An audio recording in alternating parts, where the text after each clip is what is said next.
Est-ce qu'il y a un défi particulier que vous avez eu à surmonter? En fait, la pratique de groupe, c'est très demandant, je pense, pour l'intervenant, parce que on doit s'évaluer de façon constante. Puis un de mes questionnements, je vous dirais prioritaire, c'est toujours est-ce que les personnes, justement, ont été mises en valeur? Est-ce que nous, on a agi comme experts? Puis ce sont des rapports qui se développent. On est des intervenants, ils sont participants. Moi, je leur dis, moi, je suis pas une experte, moi, j'entends pas de voix. C'est vous, les experts.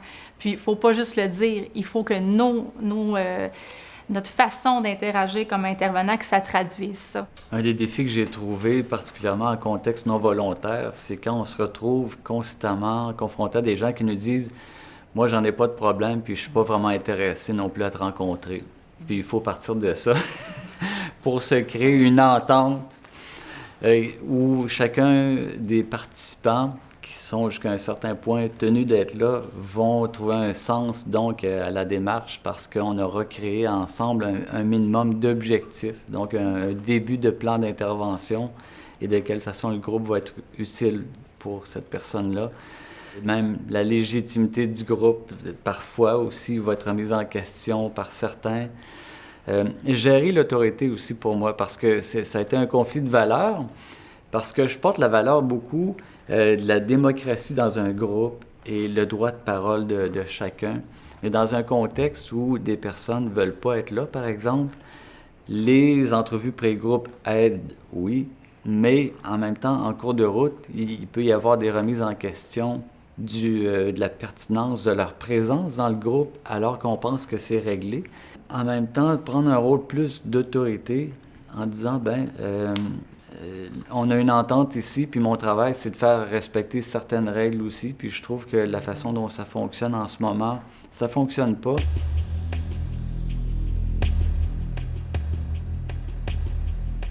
J'ai dû apprendre aussi à couper la parole, ce qui allait aussi complètement contre mes valeurs.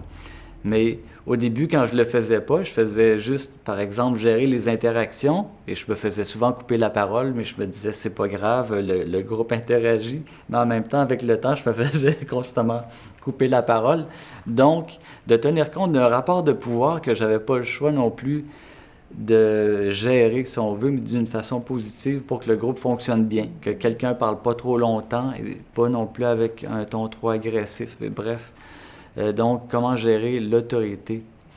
Puis à l'inverse aussi, avec des personnes, par exemple, qui ont été victimes de graves injustices, par exemple, me retrouver complètement pris par l'émotion.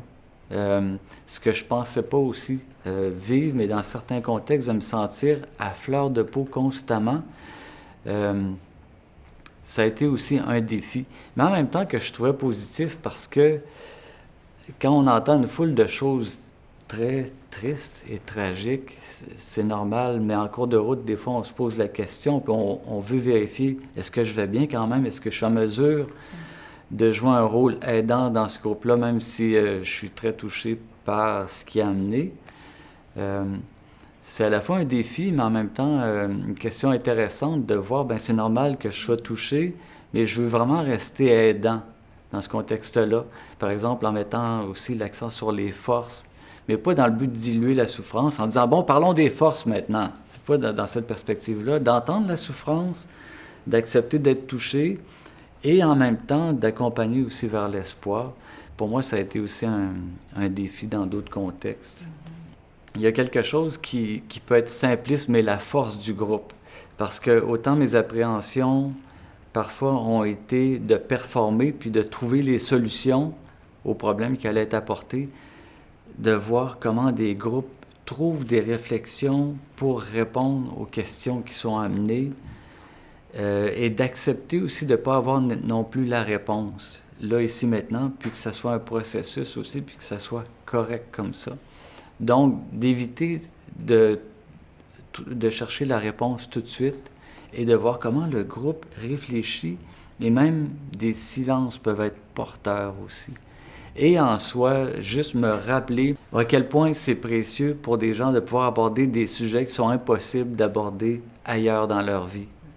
Et non seulement, il y a un endroit où c'est possible de parler de ça, mais les autres comprennent, puis ils n'ont pas besoin d'expliquer et ils n'ont pas besoin d'avoir honte. Au contraire, ils peuvent retrouver une fierté dans certaines situations de pouvoir en parler en groupe.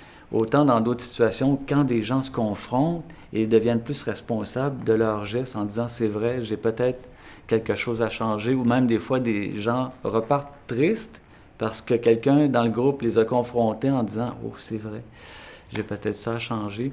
Mais là aussi, c'est extrêmement puissant, porteur de changement, plus que je l'aurais pensé moi-même, plus que j'aurais pu faire en intervention individuelle aussi. C'est tellement fort. Ça m'a constamment étonné de voir des gens comme ça, juste en se parlant, ou même sans se parler. Quelqu'un prend la parole et j'entends un membre du groupe la semaine suivante en disant « Hey, ce que l'autre a dit la semaine passée, j'ai repensé à ça, ça m'a vraiment aidé. » Alors que c'était même pas parlé pendant le groupe. C'est un autre exemple des forces que le groupe s'apporte qu'on ne peut pas apporter en intervention individuelle, que j'ai trouvé vraiment inspirant. En intervention individuelle, c'est 1 + 1 = 2. En intervention de groupe, il y a toujours un nombre plus grand que la somme des parties parce qu'il y a le groupe qui s'ajoute. Puis ça, c'est quelque chose qu'on ne peut pas recréer autrement.